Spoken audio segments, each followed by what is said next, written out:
7 de la mañana, 32 minutos. Estamos compartiendo puntapié inicial hasta las 8 de la mañana.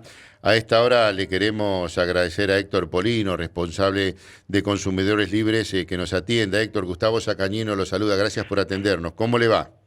Buen día, muy bien, gracias. ¿Cómo están ustedes? Bien, Héctor. Bueno, distintas mediciones que ustedes van haciendo, una inflación que va superando los pronósticos, se habla de una desaceleración, pero se siguen marcando parámetros muy, pero muy altos. ¿Qué indica el último relevamiento que hicieron, Héctor? Bueno, en los relevamientos de precios que Consumidores Libres viene haciendo desde hace 26 años, cada 15 días, en la primera quincena del mes de agosto nos dio un aumento del 1,42%. Si bien es un aumento menor a las primeras quincenas de los últimos meses, todavía sigue siendo alto. La suma acumulada 1 de enero, 15 de agosto, nos da un aumento casi del 35%, 34,95% exactamente. Digo que ha habido una desaceleración porque, por ejemplo, si tomamos la primera quincena de marzo, el aumento fue del 2,02%. La primera quincena de abril, 1,73%. La primera quincena de mayo, 1,83%. La primera quincena de junio, 2,50%. La primera quincena de julio, 3,19%. Y ahora bajó en la primera quincena de agosto a 1,42%. De modo que todavía la Argentina sigue sufriendo el proceso inflacionario derivado de varias causas, ¿no? Una de ellas es que en el país se ha instalado, no desde ahora, sino desde hace muchos años, una cultura inflacionaria. Todos ya estamos mentalizados culturalmente que los precios no solo de los productos de la canasta de alimentos, sino los precios de todos los bienes y servicios aumentan constantemente, ¿no? Además, se aumentan los precios muchas veces por las dudas, a raíz de esa cultura inflacionaria. Hoy un comerciante que vende un determinado producto a un determinado precio no sabe a qué valor lo va a pagar cuando lo tiene que reponer. Entonces, por las dudas, remarca el precio del producto que vende hoy. Y además se ha dolarizado prácticamente toda la economía argentina, lo que es un verdadero desatino, porque en todo caso la variación del tipo de cambio tendría que incidir en el precio de aquellos productos que son importados, o en el precio de aquellos productos de fabricación o producción nacional que tienen algún componente importado, y en la medida que ese componente importado incide en la estructura de costos, pero no luego en el dolarizar el 100% del precio final del producto. Además, el importador toma el valor del dólar al valor oficial, luego pretende muchas veces colocar el producto al valor del dólar paralelo, con lo cual obtiene una ganancia extra muy importante. Y además, por último, en la Argentina no se cumplen las normas legales vigentes que protegen los derechos más elementales de los consumidores. Esa también es una de las causas muy importantes que hace que los precios aumenten permanentemente. Héctor, cuando se habla de la inflación mayorista superior a la inflación minorista, que es la que establece el INDEC, que afecta los bolsillos, aunque los números siempre son mucho más altos de lo que se nota en el bolsillo de lo que dice el INDEC, eso después, con el tiempo, se traslada a los precios minoristas. Si eso ocurre, ¿en qué tiempo se da? Bien, en general se suele trasladar por supuesto el precio mayorista al precio minorista, y prácticamente es casi instantáneo el traslado de la variación del precio. De modo que eso también forma parte de la cultura inflacionaria que ya se ha instalado en la Argentina. Fíjese en usted que en la Argentina hay una gran concentración y extranjerización de la actividad económica. Hoy, por ejemplo, 28 grandes empresas, todas de capital extranjero, concentran aproximadamente el 80% de la producción de los productos de la canasta básica de alimentos y artículos de limpieza. Y si hubiera voluntad política, no sería tan complicado controlar la estructura de costos y el comportamiento de esas 28 grandes empresas. El comercio minorista puede cometer a veces abusos de precios, pero no es en realidad el formador de los precios.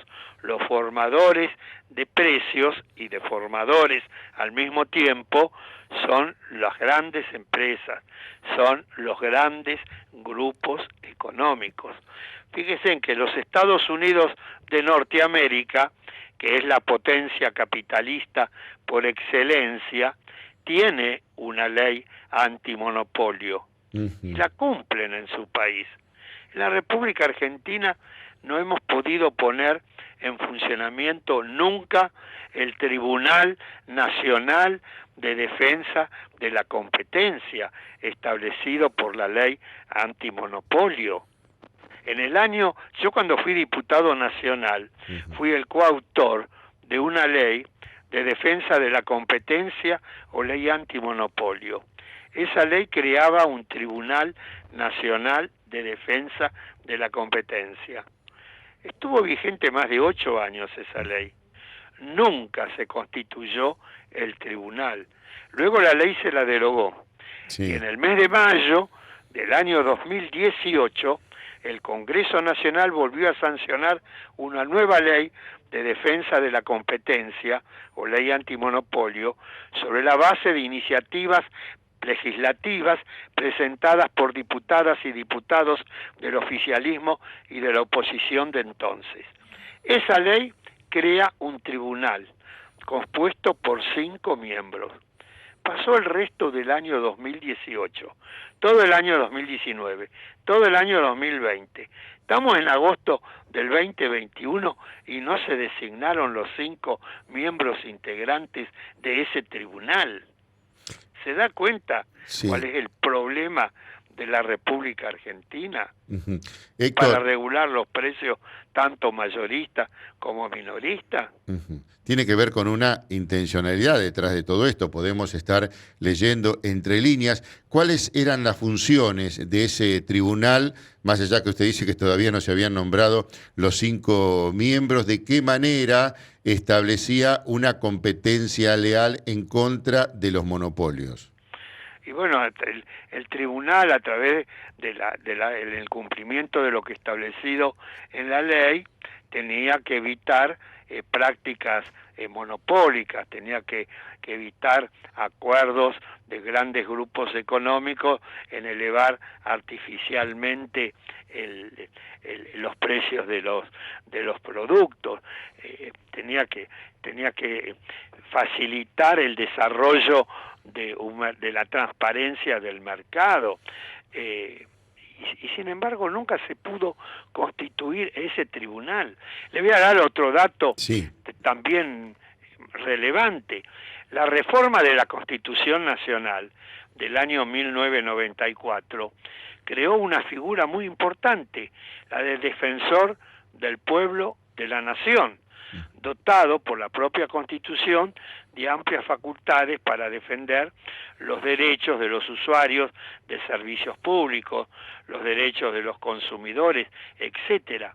¿Usted puede creer que desde hace 12 años no 12 meses, 12 años que está vacante el cargo de defensor del pueblo Sí, de la nación, sí, que tenemos en la ciudad de Buenos Aires el edificio, la infraestructura, los empleados, que lógicamente y con todo derecho del mundo cobran el sueldo que les corresponde todos los meses, y hace 12 años que el Congreso Nacional no designa a una defensora o defensor del pueblo de la nación, no obstante la gran cantidad de candidatos que en su momento fueron propuestos por distintos partidos políticos, diversas organizaciones sociales, etcétera.